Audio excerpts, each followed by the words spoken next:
Good morning, everybody. My name is Suhail. I'm one of the organizers of the Symposium on Biodiversity in India.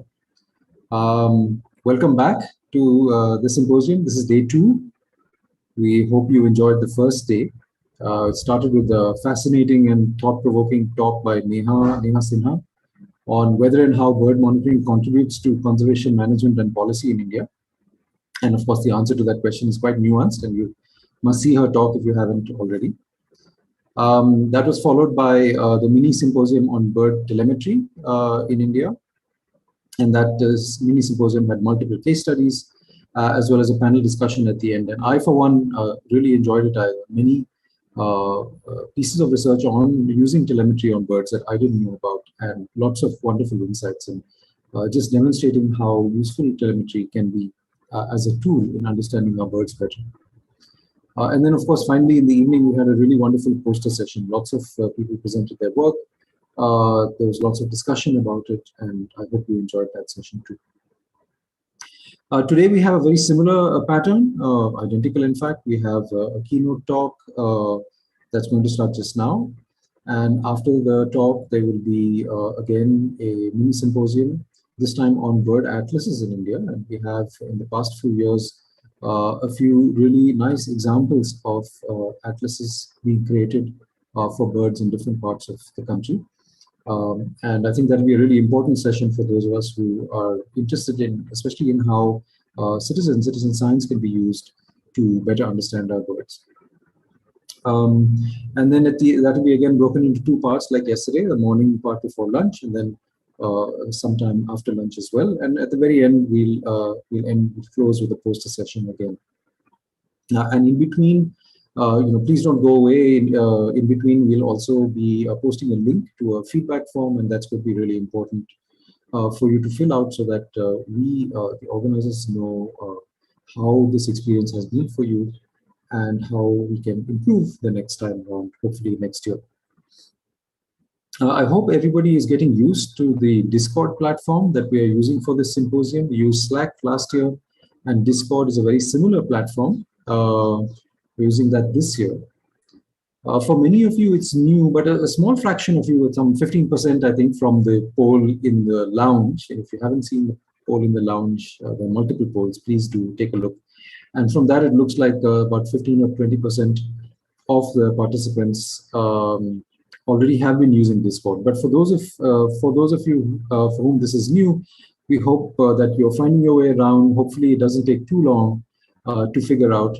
And a messaging-based platform like this, as you can see, is extremely useful because we can do things, we can interact not just in real time, because not everybody is together at the same time, but we can also interact asynchronously. So even after the speaker's talk is done, you can message, and the speaker can message back the responses to your questions or comments at some time in the future. So the channels for yesterday are still open. If you haven't seen the presentations or interacted based on yesterday's sessions, you can still do so today. And you can in fact do so for the next 7 to 10 days. We will keep all these channels open, and you can come back and you can message. When you do message, just to remind you, please do tag the person. And you know how to use the @ symbol and tag the person that you intend your comment for. That's most likely to pop up a notification on their device so that they know that there's something that there's somebody who's asking a question. If you continue to have questions or problems with Discord itself, please do ask. There's a help channel you can ask in the lounge. Those of us who are part of organizing this, our display names include the word organizer or volunteer, something like that. So you can tag any of us in your questions as well. I think that's about it. So we, as you know, for the different sessions today, there are different channels. So the channel for this particular session, if you're watching, presumably you're in the right channel. And this is called Day 2. 30th April, Ghazala, Shahabuddin. Yeah, and then similarly, there's an Atlas channel for the morning, another Atlas channel for the afternoon, and there'll be a poster channel as well. So hopefully all that is sorted. Those of you who might have got this link externally will only be able to watch the proceedings, but those of you who are registered and are within Discord, of course, are able to interact within Discord. So I think we'll go ahead and start with our first session for today, which is a keynote talk by Ghazala Shahabuddin. I will just wait for 1 second.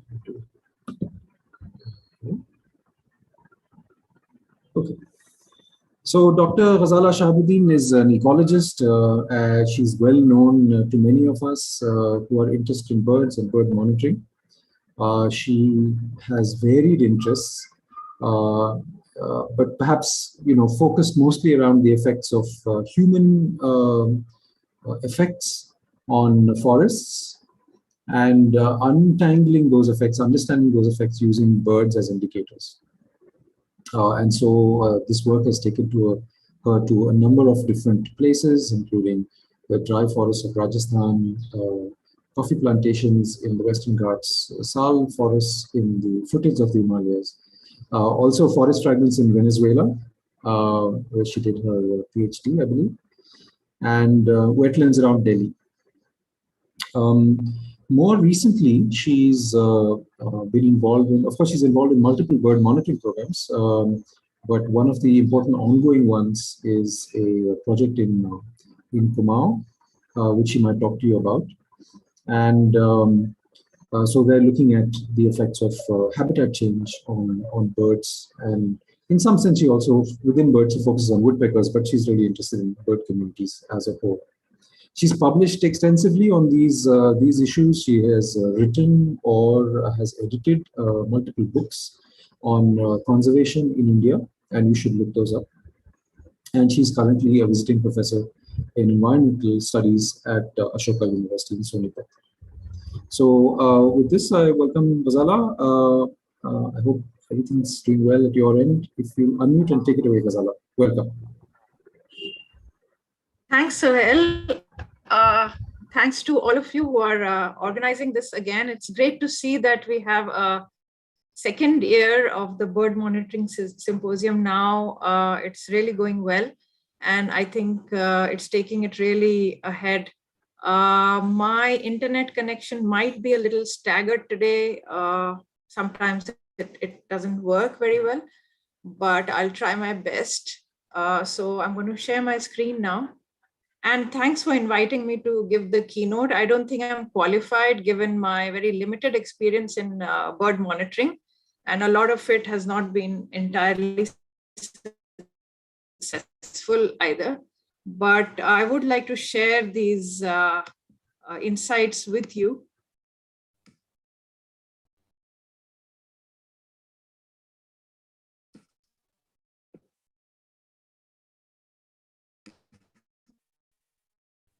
Okay, so the title of my talk today, I want to talk about what birds are telling us and why it's so important today. We are living in an era of really rapid environmental change. All of us are familiar with these issues, but it would be 20 years has been a time of rapid infrastructural development, habitat degradation due to fragmentation, overuse, a lot of new types of monocultural plantations coming into the Indian subcontinent, and of course, plenty of infrastructural projects, like even in renewable energy, we all know about the solar energy projects that are endangering the great Indian bustard. And I think a new part of this is the suburban expansion in areas where there were no buildings that's causing some threats as well. What is more important to point out is that many of our existing environmental regulatory standards are being diluted to some extent, which may cause further problems. So it's very important to monitor taxa and particularly birds. All of us know that birds are really good indicators. They are a very popular taxa to work with. There are lots of bird watchers. The numbers of bird watchers are going up every day, which is a very good sign. And in this talk, I want to also emphasize the ways in which we can both continue the bird monitoring the way it has happened in the country so far, but also how we can leverage this data better and how we can improve our data collection also. These are just some insights from the 2 or 3 places where I have been involved in site monitoring. So in this talk, I'll first talk a little bit about the status of bird monitoring in India, what I feel about it. Second, I'll go into the key constraints as I see them, both institutional as well as analytical, and of course, field-based constraints. Third, I'm going to touch on some key research studies which also point out the ways that birds are responding to particular habitat changes and how we can use this understanding to better focus our monitoring studies and improve our monitoring studies.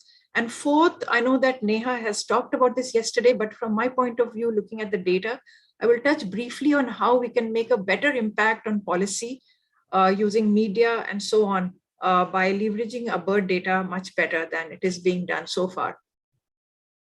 So to understand the status of bird monitoring in India, I just want to talk a little bit about the survey questionnaire we had 2 years ago.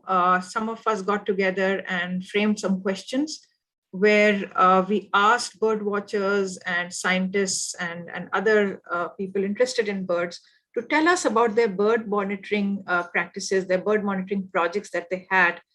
And this data is already available in the form of a write-up on the bird monitoring site. So many of you would have read it already, but what I wanted to point out was that we had quite an interesting and a large response to this. We got 161 responses that pertain to 146 studies. As many as 114 bird researchers were doing systematic bird monitoring. They belong to 77 institutions all over the country. And about 31 of them were just independent researchers doing this voluntarily. When this data was analyzed, Tarun Menon was involved in this data analysis, putting together the questionnaire information. We found that abundance and presence absence were, of course, the most commonly monitored variables in bird monitoring. And that stands to reason, because when you go to a bird size, that's really as long as you can ID a bird well and you can count the numbers, you can get this data. But however, very much fewer studies were looking at breeding issues and at seasonality. Now, these two aspects are very important given climate change and the phenological changes in bird communities, as well as their habitats and vegetation and so on, and breeding aspects, which becomes very critical for endangered species. So there are very few studies, in fact, on these aspects. If we look at the habitat types that have been represented in bird monitoring studies, we can see there's a number of studies carried out so far based on the survey. And the orange bars show the total number of studies, while the yellow bars indicate the number of studies that have gone on for more than 5 years. As you can see that forests, water bodies, and urban environments are the best monitored, and open environments such as grasslands, deserts, agroecosystems, and scrub forest have been much less monitored, even though these are some of the most endangered habitats as well. And agroecosystems in particular are showing themselves to be quite important for bird conservation as well. So we'll go into the reasons for this later as to why many of the studies are stopped at 5 years. And again, we see here that the number of studies continuing for more than 10 to 20 years is a very small fraction of the total number of studies that were reported. In this context, I want to mention just a couple of studies to show how valuable bird monitoring has been in the past 10, 20 years. And both of these presentations that I'm referring to were made at the Bird Monitoring Symposium last year itself. And this particular example was by Kulbhushan Singh Suryavanshi from Nature Conservation Foundation, who talked about Spiti Valley. They were able to monitor 4 different habitat types in the really high altitudes of Spiti. And here you can see the birds per hectare, total number of birds per hectare that they recorded. And in green bars, the 4 yellow bars pertain to years where many fewer transects were able to be conducted because of logistical reasons. And you can see that there are some variation in the data that is important to know about. Right? They went ahead and looked at particular species, and they found certain patterns that were common to many species. For some of them, they could understand the causes, but for others, they couldn't. This is one example of the great Rosefinch, where they found that it was pretty abundant up to about 2010, and then it has shown a sudden decline from 2016 to 2020. However, this bird species does occupy all of the habitats, as you can see in the graph on the right. So the fact is that we really don't know what's happening with this bird, but the fact that we have these trends are very important, to follow up and to study further. Similarly, another study in a very different habitat in the National Chambal Sanctuary was also presented by Parveen Sheikh at the Bombay Natural History Society, where she showed the data on the Indian skimmer population, the pure bird counts across 600-kilometer transect in the Chambal River. And here you can see the data, it's just the total count of skimmers, given that it's a highly endangered species. There's also many other data in this presentation. I just wanted to show that you can see a trend here of increasing population. However, the speaker qualified her results by saying that some of this data was collected in an earlier time by a different set of personnel and by the Forest Department, namely up to about 2014. And after that, there has been a slight increase in the numbers that were detected. Right. So this just goes to show that there is a lot of variability. This is really valuable data. At least we know where the birds are and what they're doing and what the trend is. But we also need to look at some of these constraints about, personnel and, logistical constraints that invariably face us during a bird monitoring effort that we try to keep on track. So this brings me to just some comments on what I think about the status of bird monitoring in India. I still think it's largely in a nascent stage. We haven't really been able to leverage bird data across the country through systematic bird monitoring. This I feel because particularly when I compare this with the number of eBird records that are escalating, which is really nice, the numbers of people going out and then taking the trouble to upload their records is just expanding. And this is very useful, as we'll see later on in this presentation. But systematic monitoring data is not really commensurate with the expanding number of bird watchers. Further, a lot of the data that is there is still out of the public domain. We're not talking about it, we're not publishing it, and so on. So what are the constraints? I've talked already a little bit about it. There are logistical constraints, methodological, as well as analytical challenges. As far as the institutional challenges go, all of us know that much of this monitoring is largely undertaken voluntarily. We don't have paid personnel. We don't have really a large amount of money to undertake these because of the lack of long-term project funding. Most projects end in 2 to 3 years, and then it's very hard to continue some of these projects. Many of this monitoring takes place as an add-on or in our other scientific projects or other bird visits that we do in the field. And trained personnel can be a problem. I've faced that in my projects as well. It does take a lot of time to learn bird identification.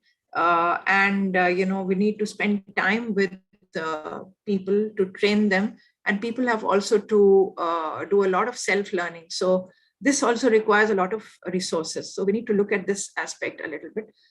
There are bird methodological challenges as well, right? So as I mentioned earlier, bird identification skills may not be completely adequate. There is a high turnover in monitoring personnel, as we saw in a couple of the examples I showed just now. So this results in a lot of gaps in the data. Further, even very simple field methodology, sometimes it's difficult to keep it consistent, particularly given the turnover of team composition. So it's very important to have a consistent field methodology. Otherwise, we can't infer anything about long-term trends. Right? Analytical challenges are huge. Basically, they relate to covering up for missing years of data, months of data, days of data. We need to do something about that. We need to take care of identification anomalies. Very often, we don't have enough data on a given species, which allows us to calculate trends or to understand trends. And as we saw earlier, there is a lot of variability in data, even when we carry out monitoring in a very systematic way, as was done both in the case of Spiti as well as the National Chambal River Sanctuary. So this variability tends to mask the long-term trends, and this really needs some mathematics, which is not always accessible, to everyone. We also need to look at rare and vagrant species that often mess up data, even though they're not really important parts of that bird community. One of the major drawbacks I see in bird monitoring in India today is that we often don't have clear linkages to environmental change. And these variables are often not looked at or quantified. I know it is a very difficult task, but things like pollution, fragmentation, habitat loss, climate change are things that can be monitored with one or two very simple variables that at least give us an indication. For instance, remote sensing imagery is now much easier to get a hold of. And we can look at large-scale patterns of fragmentation or habitat loss using remote sensing, and then link it to the bird species that we are studying. So it's important to get that variable into the analysis as well. Another major analytical challenge is that very often you have landscape and regional influences that may mask more local ones. So for instance, if you are monitoring a wetland and you find a decline in migratory birds, that may be caused by changes within that wetland itself, such as pollution or change in the habitat structure, or some other water-related or habitat-related feature. But the point is that these migratory birds may be affected by much larger scale changes happening in the breeding grounds or in some other part of its range, some other part of its migratory corridor. Similarly, large-scale fragmentation and degradation may affect local birds, even though your own site may not be affected so much. So next, I'll go to just a few studies to tell us, to show how birds are actually responding and to bring out some key takeaways from the studies that have been now being done in India on a large scale. There are 5 different takeaways that I want to talk about. One is that certain bird taxa are definitely showing a decline over time. And we can see that in amazing bit of work, the State of India's Birds Report. This is the raptor section, where you see this graph on the left, trying to see the change in the abundance index over time, using both historical data as well as more current eBird data. And there has been a lot of mathematical work in this to figure out these trends. But you can see that each of these 4 types of raptors, classified as woodland raptors, generalist raptors, open area raptors, and scavengers, all of them are showing a very similar decline. And it's important to point out that this is based on eBird data. And so this is kind of averaging over the entire country, but it's very important because despite all of the averaging, you can still see, and of the variation, spatial variation, you can see these trends. So this is definitely a trend being seen. Second, some of my own work shows that habitat specialists are particularly vulnerable to environmental change. And interestingly, there's just not enough work on habitat specialists. There are some examples, but we're just not working enough on these. I feel that habitat specialists could become more of a focus group for monitoring, which would also make our monitoring easier and simpler. For instance, this work that was published last year, our work in Kumaon, where we have been monitoring and studying birds in different categories, particularly forest specialists and generalists, in 6 kinds of land uses, ranging from hardwood oak forests that are well protected on the left to degraded lopped pine cultivation in built-up areas. And the forest specialists are given in the black bars, whereas the generalists are seen in the in the other striped bars. And you can see here how dramatically the forest specialist numbers are dropping in modified forests.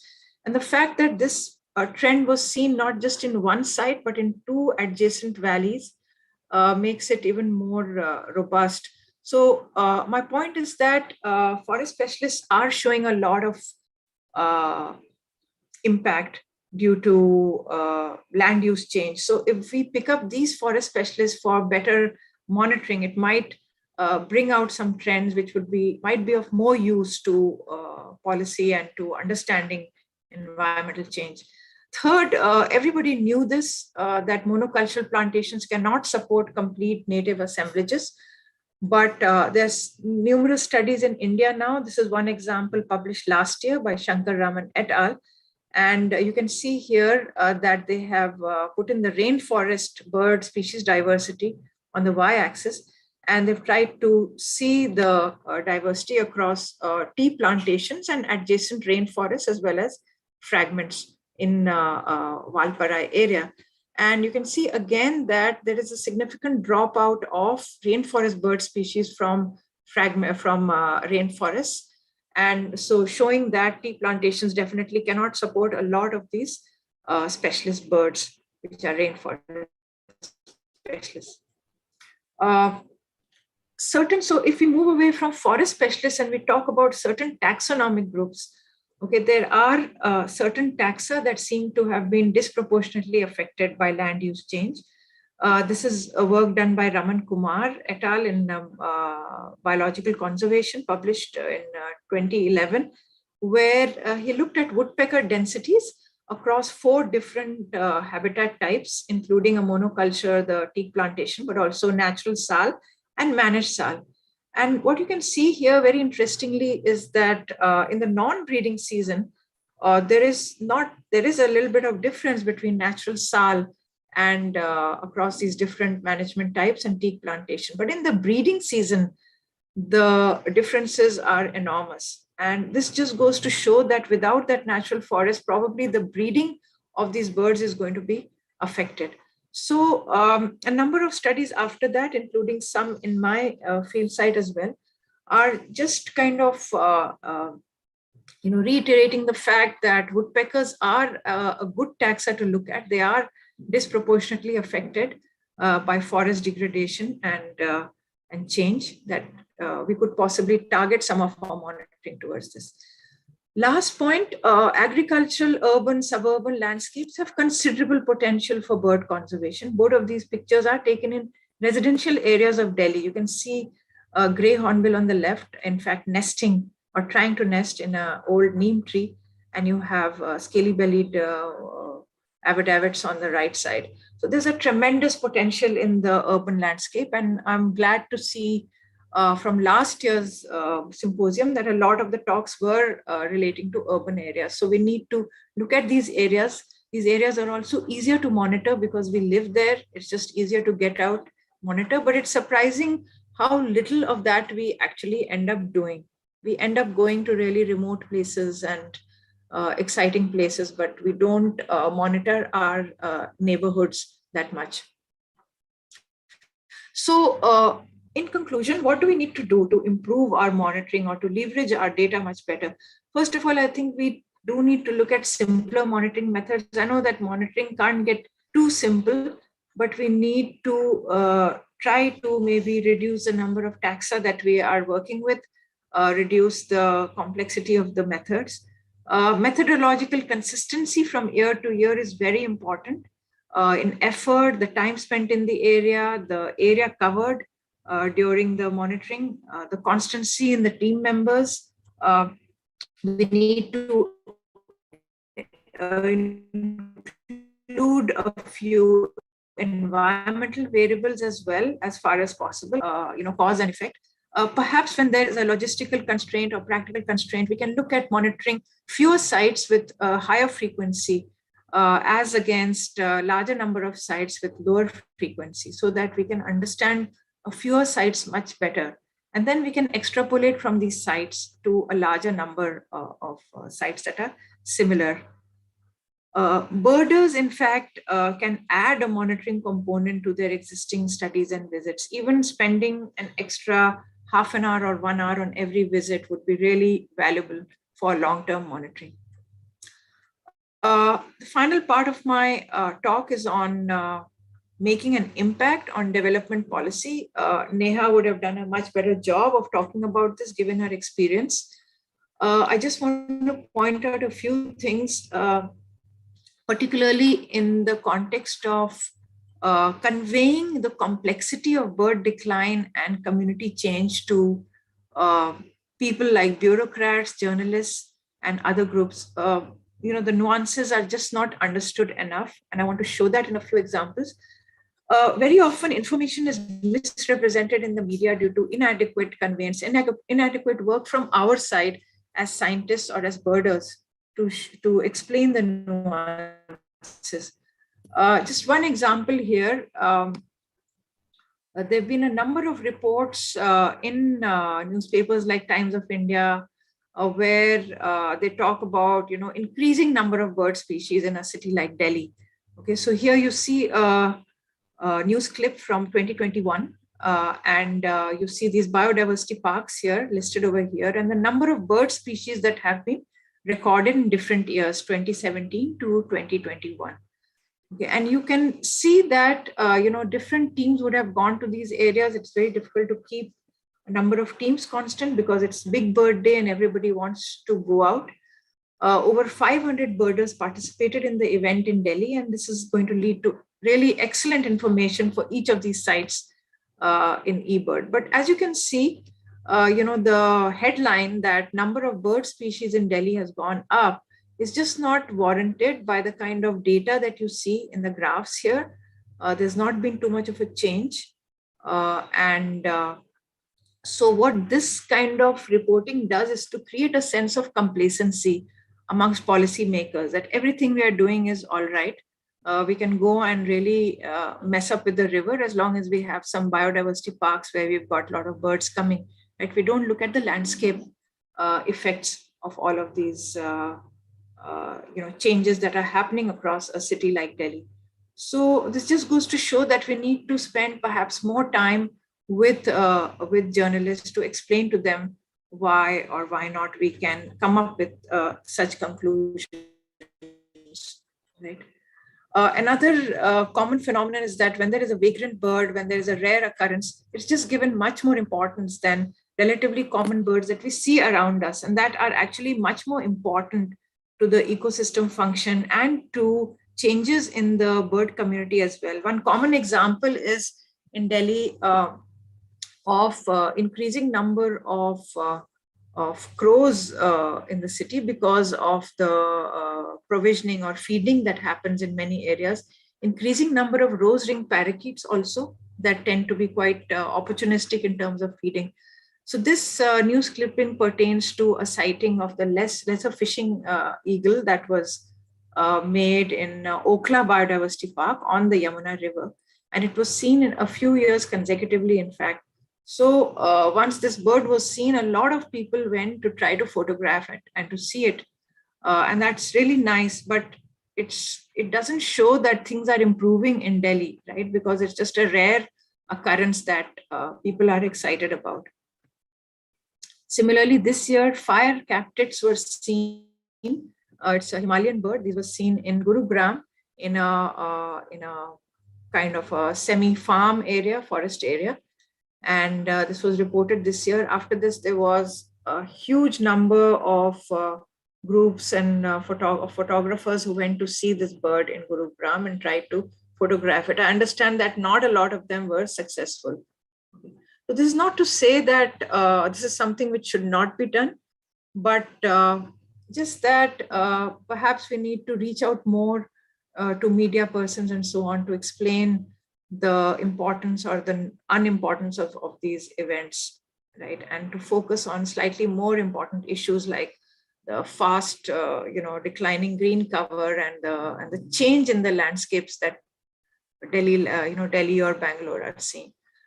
Finally, what do we need to do? So just to sum up, and this is my last slide, we need to encourage publication. There's a lot of data out there. Perhaps we need collaborations across birders who are not familiar with mathematical techniques, along with scientists, to put out this data in the form of popular notes or as scientific articles. It's really important information. We also need to reach out to popular media more frequently, and I'm very happy to see that NCF through the Bird Alliance is making very strong strides in doing this in a very systematic way. And we need to, whenever we put out a story, on any of our research, we need to work closely with the journalists to ensure that there's accurate portrayal of the trends in the data, but also explain the uncertainties in the data and the variability in the data, right? I've had experience with a number of journalists, and I need to look at the story at least 2 or 3 times to make sure that the wrong headlines are not being used. And sometimes I'm not really successful because journalists don't always part with their headlines and their headlines which they're planning to use. We also need to move away from the rare species syndrome, right? Many of the rare species are endangered and we need to work with those. But then there are a lot of rare species which show up, as vagrants in particular ecosystems where they're not really known to occur. So it's not ecologically important, even though it's good for us in terms of as hobbyists and as birders. Finally, we need to do a lot more sensitization workshops with bureaucrats and scientists and other people working in the Ministry of Environment and Forests, journalists working in newspapers and other popular media. Thank you. That's all I wanted to say today, and this is open for discussion. Thank you so much, Ghazala. It's quite amazing. In half an hour, you packed in so much information, but more importantly, insight, I think. There's a lot to think about, to ponder and to digest in what you said. People will be typing in their questions into the Discord channel. I'll read them out to you. I'll sort of paraphrase them and read them out to you. While that's happening, there are a couple of questions already, but while that's happening, I just wanted to make a couple of comments. One is that this rare bird thing is so common. I feel it's generally in the media, that things that are flashy are more sellable in the media than things that are boring but much more important.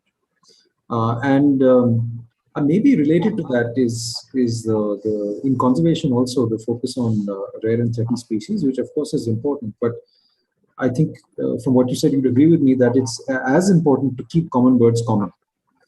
Because it's the common birds that run the world, the common species that run the world. They're the ones that provide the ecosystem function and services and so on. So that was really interesting, I thought. I did want to, we have a lot of time actually for questions, so this is great. I did want to ask you, you said we don't have enough monitoring going on. It's restricted to certain places and so on. And there are 2 ways one can imagine it. One is that individual researcher groups or citizen scientists just do whatever they want. They do their monitoring in their places, wherever they decide to. And then, of course, we try and summarize, at the end. And the others are more a top-down approach. You say that, look, India has got so many ecoregions. We have so many different habitats. If we have to come up with an overall understanding of how our birds are doing, then we need adequate population monitoring in each of these ecoregions and habitats. So here is this, here's the plan. Let's do it. That's of course a top-down thing. Where in your view does the future lie? Is it in the bottom-up? Whoever does, people do what they want, or in a more structured and more planned way? I think so. I'm a strong believer in bottom-up, as you know, in decentralized kinds of decision-making and scientific activity. It has to be bottom-up. But we can work with people to encourage more, activity in less represented ecosystems, across the country as well. So if you go to, many of the smaller towns in India, in big cities, of course, birding has become a big thing. But I was surprised to learn at last year's symposium that there have been so many efforts in smaller towns and in university campuses and so on that have gone on for a while, and they're extremely useful. However, they could be leveraged much better, and with the help of some scientific input as well, some quantitative input rather. So yeah, I think that it has to be bottom up. People have to be interested, otherwise they're never going to go out in adverse weather conditions and monitor birds. But there has to be a lot of support, which has to be top down, both from the government as well as NGOs that are working in this field, such as NCF and Indian Institute of Science and so on.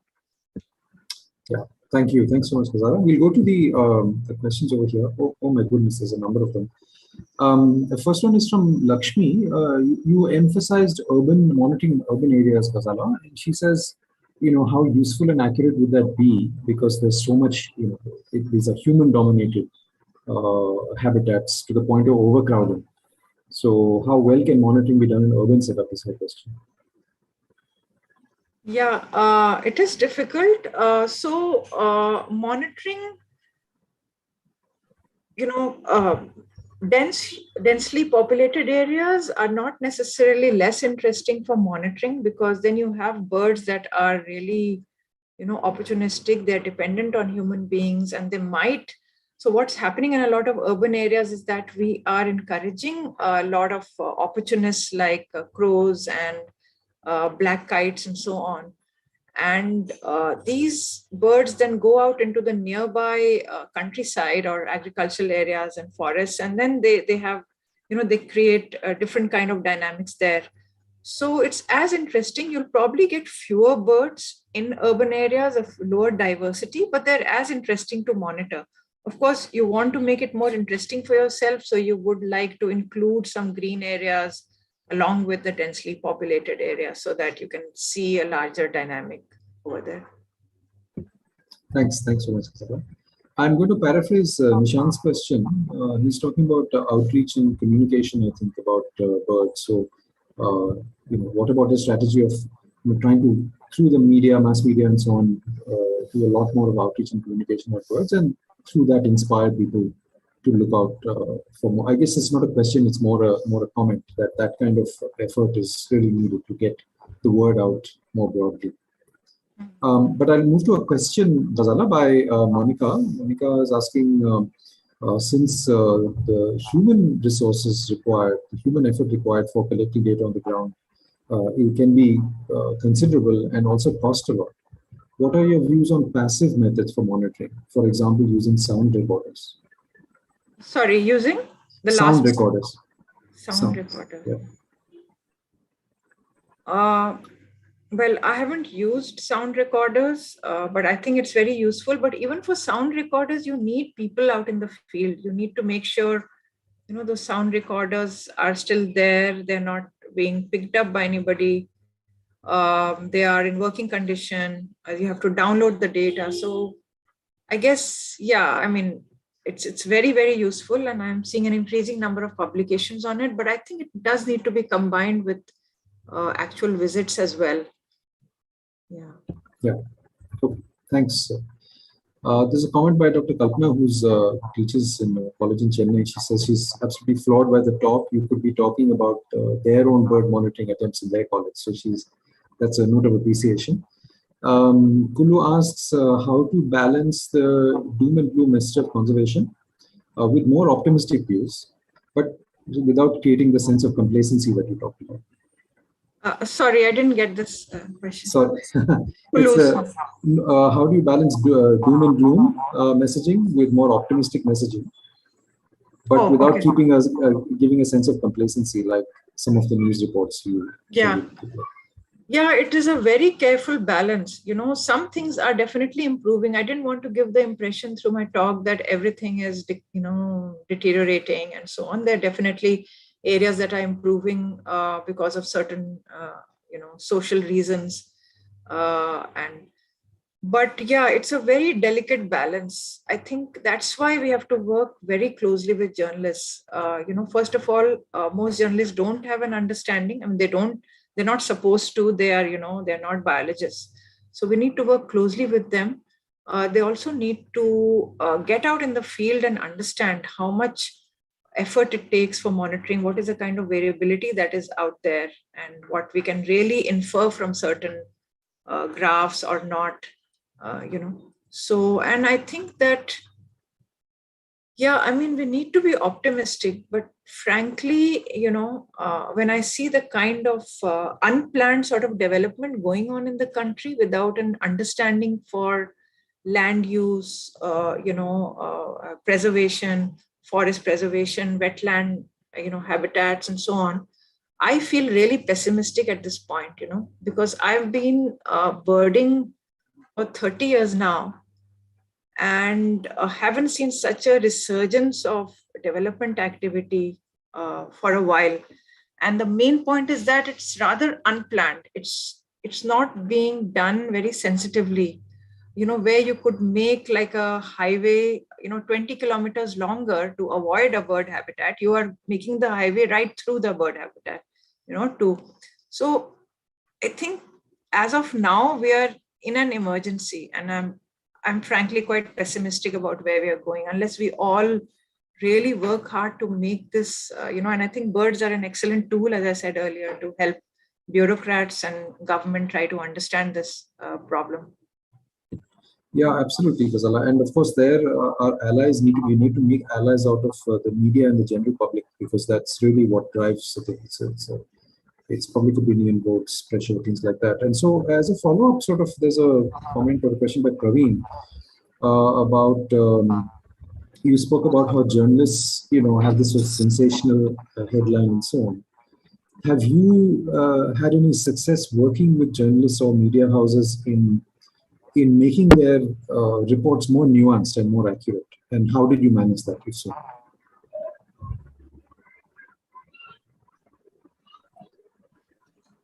So as I said earlier, basically you need to work quite closely with the journalist. Can you hear me? Yeah, please go. So you need to work closely. So when you put out a story, first of all, they will ask you specific questions to which you write answers in email and so on. But once the story is written, you have to get the story back from them and make sure that it's being, it portrays the issue properly. And then most of all, you need to look at the titling of the story and the subtitles to make sure that the wrong stuff doesn't get amplified over the more important stuff. So it is a question of working closely with the journalist involved, and the experience is generally quite good. There are very few journalists who don't want to show you their copy. Now, increasingly, people are saying, please have a look and make sure everything is all right, and so on. Or even for quotes, they ask you. So yeah, it does take much more time, but it's badly needed, I think.